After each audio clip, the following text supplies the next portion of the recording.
మీరు నేర్చుకున్న కోర్సులు అవన్నిటితో పాలిటెక్నిక్ కావచ్చు, ఇవన్నిటితో పాటు కూడా ఎంబీఏ చేస్తున్నారు మీరు. సో ఆ ఆలోచన ఎట్లా వచ్చింది? అంటే విద్యార్థిగా ఉండాలనా, లేదంటే ఆ మార్పు ఎలా కలిగింది? అసలు నేర్చుకోవాలనే ఆలోచన రావడం అది ఏ విధంగా ఉపయోగపడింది? మామూలుగా మనకు డిగ్రీ అయిన తర్వాత, బీటెక్ అయిన తర్వాత ఎంటెక్ చేయాలా, ఎంబీఏ చేయాలని ఒక ప్రశ్న అందరికీ ఉంటుంది.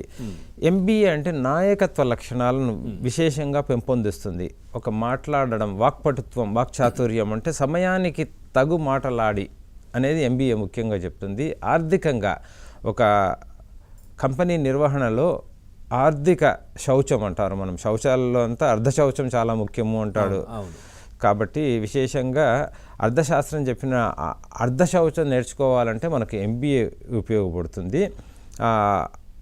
10 మందిని ఒక విషయంలో కలిపి ముందుకు తీసుకువెళ్ళడం ఎలా, ఎందుకంటే అందరికీ కూడా నాకేంటి అన్న కోణం మర్చిపోయి శివరాత్రికి శివుడి నాయకత్వ లక్షణాలు ఏంటండి అని అడిగితే పరస్పర వైరం ఉన్న 2-3 జంతువులు ఆ శివ పరివారంలో ఉంటాయి. అటువంటి వారిని ఒక దిశ వైపు నడిపించేవాడే నిజమైన నాయకుడు అని.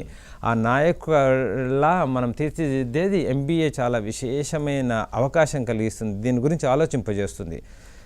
సేల్స్ వాడికి ఎన్ని అమ్మాను అని ఉంటుంది, ఫైనాన్స్ వాడికి ఎంత బాటమ్ లైన్ వచ్చామో అని ఉంటుంది, సర్వీస్ చేసే మాలాంటి ఇంజనీర్కి అది సర్వీస్ చేసే ప్రోడక్ట్గా ఉంటే తప్ప అమ్మకండి అంటుంది. ఇవన్నింటినీ కూడా కలిపి తీసుకువెళ్ళే ఉంది కదా అని చెప్పి నేను ఎంబీఏ వైపు మొగ్గు చూపించడం అనేది జరిగింది.